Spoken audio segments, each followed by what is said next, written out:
Welcome back to Next Gen Console Watch, our show following all the news and updates on the PlayStation 5 and Xbox Series X. I'm Daemon Hatfield, and as always, I'm joined by Ryan McCaffrey, host of IGN's Xbox podcast, Podcast Unlocked. Howdy, Damon. Hello there. And Max Scoville, host of IGN's PlayStation podcast, Podcast Beyond. Aloha. And this week we got the news that many of us have been waiting for. We have a new release date for Starfield. September 6th, that is, of course, not in the first half of the year of 2023, as was promised, but I think it's still nice to have a release date on the calendar. And Ryan, I think, as we were talking earlier, I think you don't think it's a bad thing that it's actually not coming out in the first half of the year. What are your thoughts on this date? No, this is good. There's a couple pieces of this. Number one, I do think after waiting so long and then it delaying 10 months past the date that they had set a year and a half beforehand. So it's been kind of a long road waiting for this game. I think that the tolerance for the usual kind of lovable Bethesda jank, I think there will not be much of a tolerance for that after such a wait. And I'm one of the people I feel that way. I expect a more polished product here. I also think there's just a ton riding on this. I mean, this is Bethesda's first kind of major release since Fallout 76, which wasn't a Todd Howard game. He kind of worked on a little bit, but he didn't direct that game. That game notoriously shipped in a disastrous state, and it took him quite a long time to dig out of the hole in terms of the community perception and feelings towards that game. And again, understandably so. They dug their own half grave on that. And so there's that piece of it. There's the long wait. This is a new IP. This is not, Elder Scrolls and Fallout, which are a known quantity. We know what we're going to get. This is something totally new. It's got to make a great first impression. This is also the first major title, with no disrespect to Ghostwire Tokyo and Deathloop that have shipped since Microsoft acquired Bethesda, but of course shipped first on PlayStation. PS5 exclusives, due to previous business arrangements. This is the first major release since Microsoft paid $7.5 billion for Bethesda. So there's going to be a lot of eyes on this. Plus, never mind the drought that we've been suffering through on the Xbox side. This is a huge, huge release. There's just so much to this that I'm totally fine with them missing if they're going to miss the 11/11 thing that they tried for last year, let it be 10 months. I mean, it's got to be polished. And then the other part of it is, yes, this is a Todd Howard game, and his name carries a lot of weight, and the studio has a reputation with gamers. But it doesn't matter if you're Todd Howard, Hideo Kojima, even Miyamoto, like with Pikmin or something. Like, if you're doing a new IP, it's inherently tougher to get people on board because they don't know what it is yet. And if this thing had shipped in or near June, in that window that we had been told last June, that it would be out by the June 2023, it would have been up against not 1, 2, or 3, but 4 mega franchises that all have at least 25 years of established success. Not like 5 years or 10 years, 1 or 2 games. We're talking decades. Yeah. I mean, between Zelda and Diablo and Street Fighter and Final Fantasy, if it had come out in June, I'm not saying it would have,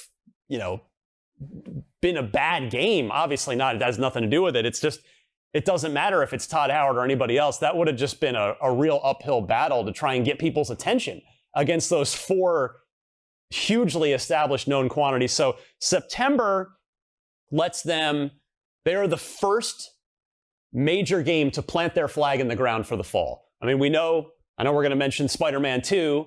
That's the only big thing we know about for Sony in the fall so far as well, but they've just said fall. I mean, Spider-Man 1 did come out in September of 2018. Yeah, it was like the same exact time. Mm-hmm. But who knows when. I mean, they could end up going totally head-to-head, but it's also entirely possible that Spider-Man 2 is November. Yeah. I think September is an incredibly smart time for Starfield for a number of reasons. To your point, going up against a bunch of mega franchises that are all, veritable household names. Comparatively, Starfield is, I feel like there are even Obviously hardcore gamers like our audience understands what Starfield is, but like, the average person maybe isn't going to know that off the top of their head. Maybe they'd get it confused with some other space game, but it's a brand new thing and it has to prove itself. Yeah. Going up against Spider-Man is an interesting kind of quandary, and obviously like Spider-Man is when you talk mega franchises, that's been a household name for half a century. Like it's a extremely well-known quantity. It's also an all ages game for the most part, rated T or whatever. And it's going to be on PS5, which has a huge install base worldwide. And at the same time, like I think September is going to be enough time for sort of Starfield hype to snowball. Like I think it's going to do that thing. I'm assuming it's going to do that thing that Skyrim did, where everyone was playing it, and it just becomes a thing. And I mean, there's going to be a lot of other games that do that this year, but I think that one specifically, and I think the way Bethesda makes games, they kind of encourage that. Like there's a lot of stuff to dig up, a lot of stuff to explore and find, and weird stuff you're going to get into. But in September, it's like it's ahead of that whole big Black Friday November rush, and it's before everyone's kind of thinking about holiday shopping. Call of Duty 2023, which is the Modern Warfare 2 like standalone spin-off expansion thing. Probably Assassin's Creed Mirage. Exactly. And those are huge mega franchises. They're a known quantity. Everyone knows what they are. But if you put a game out in September, all of the people who are hardcore into Starfield know what it is, have it pre-ordered. Everyone watching this, they have a chance to play it. They evangelize it. They hype it up. They clip out stuff, put it on Reddit. It blows up on Twitch. It's everywhere. And then by the time November goes around and people are just like, rolling into Walmart or GameStop or whatever, and they'll be like, oh, this is that thing. I saw this. So it's got a sort of time to snowball a little bit, which is smart. I feel like Spider-Man's going to hit in September too, and that has the same advantage for it. Where again, it's also if it sells super well those first 2 months, I think like the publisher can afford to be like, it's on sale on Black Friday. Go grab it. Which So there's no way Sony puts Spider-Man 2 on sale by. No, but somebody will do like a bundle. Where I see. They'll do, definitely possible. You can. Yeah, I mean they're not going to put it on deep discount. They're going to do some like PS Plus, like 3% off or something. Right. But like Starfield could that early September window could give them first mover advantage for the holiday, just in general, in the sense of, I mean, it's a lot of, again, our audience is going to grab it off of Game Pass. Exactly. But for the mass, the mass audience, not all of them are on Game Pass. It comes out, their friends, their core gamer friends watching us pick it up, and like you said, it starts to get around, and then if those people have only so much gaming budget for the fall, right? You might have 2 or 3 games that you can afford in your holiday window, and maybe you've already earmarked Spider-Man 2 as one of them. Well, if Starfield comes out first and it's excellent, and you're hearing about it from your friends, they're talking about it, well, all of a sudden that new IP can get one of those part of your budget that you have allocated. Yeah, the other thing, and I say this just cautiously, September does give them enough time for another delay if they need that. If they're trying to hit that holiday window. I mean, there was a certain other big, massive, sprawling, highly hyped RPG from a first-person perspective that had a September release date at one point, and then eventually wound up coming out early December. We don't need to talk about that one necessarily. That had kind of a rough launch.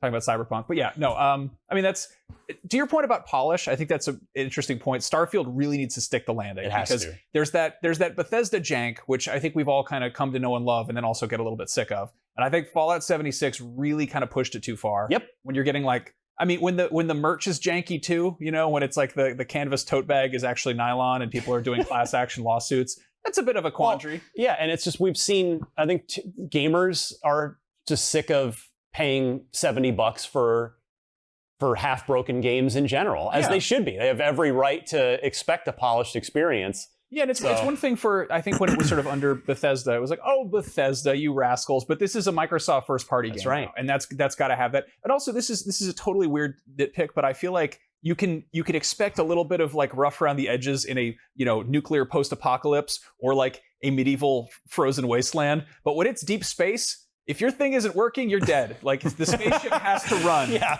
exactly. You could be a dragonborn with lead poisoning. You could be dying of radiation sickness and fighting rad roaches or whatever. But like, if your spaceship is like, if you're clipping through the wall of that, you're gonna get sucked out in the vacuum, and that's just science. Well, if it's Starfield versus Spider-Man 2 this fall/holiday season, it'll be interesting because it's been a long time since these two platforms have had two big holiday games go up against one another. Because last year there was God of War Ragnarok and Microsoft had crickets. And the year before that, Microsoft had Halo Infinite and Forza Horizon 5, and PlayStation had crickets in the fall.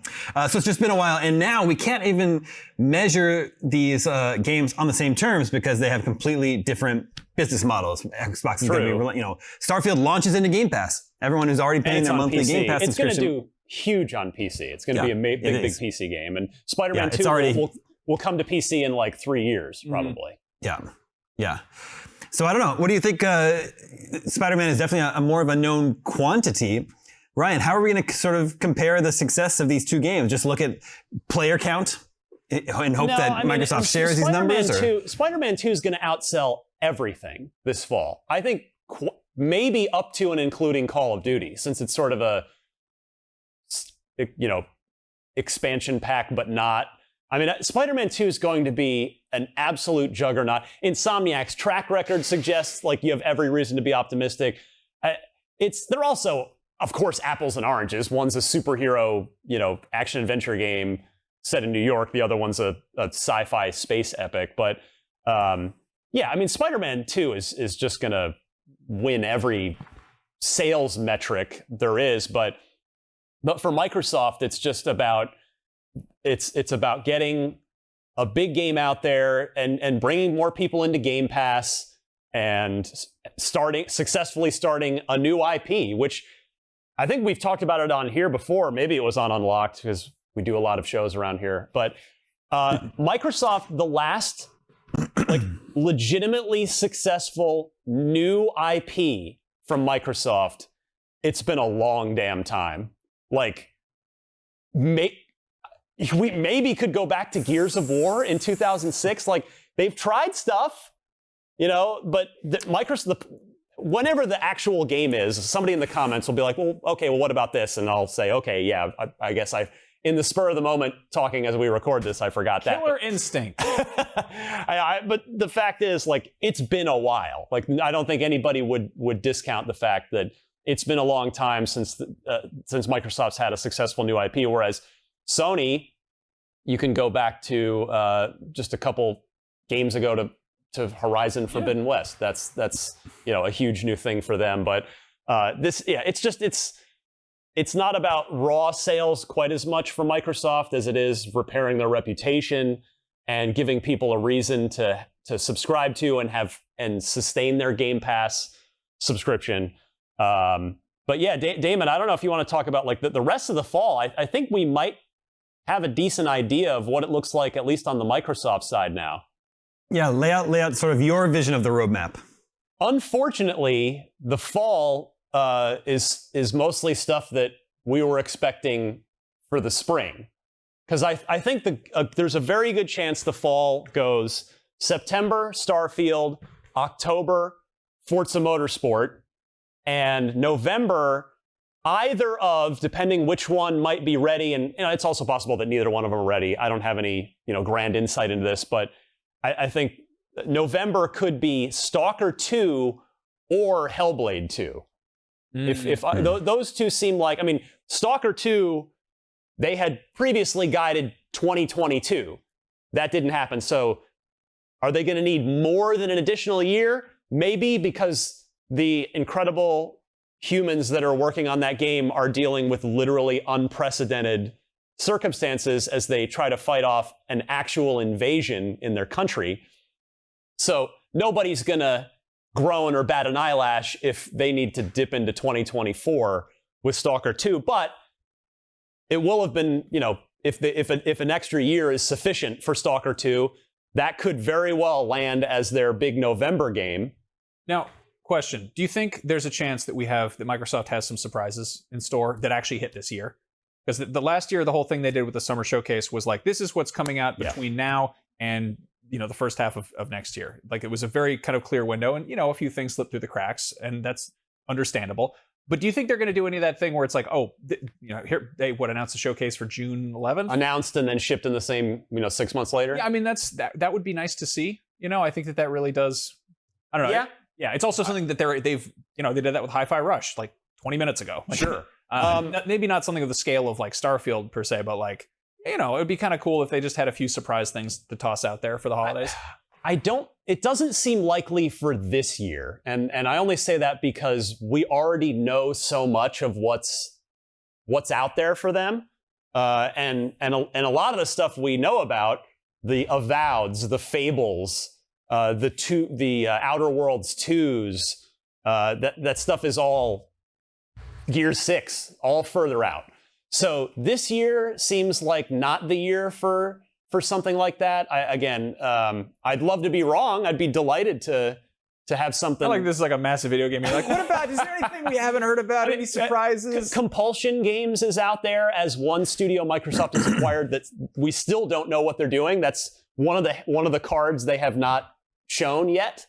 So that is an option that could fulfill your wish. It's just like surprises, Of course, I mean, Hi-Fi Rush was the should already be a shoo-in for best surprise of 2023. I think we can seal that envelope for the awards at the end of the year awards now. I think we should have that as our Game Awards, but not ever announce the nominees. It's just an award that just goes up. But yeah, it seems like these known quantities that we've been waiting for are now going to end up being the fall lineup. It seems likely to me. Well, in any case, Starfield, September 6th, should be kicking off a very exciting fall holiday 2023 season that will be very interesting to follow on this very show. I have the results of last week's poll. We were talking about what was the most significant advancement for games this generation, and by a landslide, the winner was load times. The faster load times, 70% of the vote. Max, would you agree that's the most significant advancement for games in this generation? Yeah, I think so. I mean, they both definitely hyped up the hard drive abilities, and it's been nice. It's also I feel like we still have a lot of those bits where you're squeezing through a crack, instead of it's better than a load screen. I'll give it that. Yeah, sure. A new poll for you to vote on for next week. What fall 2023 game are you currently most excited for? Starfield, Spider-Man 2, Assassin's Creed Mirage, Call of Duty 2023. Make sure to vote at IGN.com.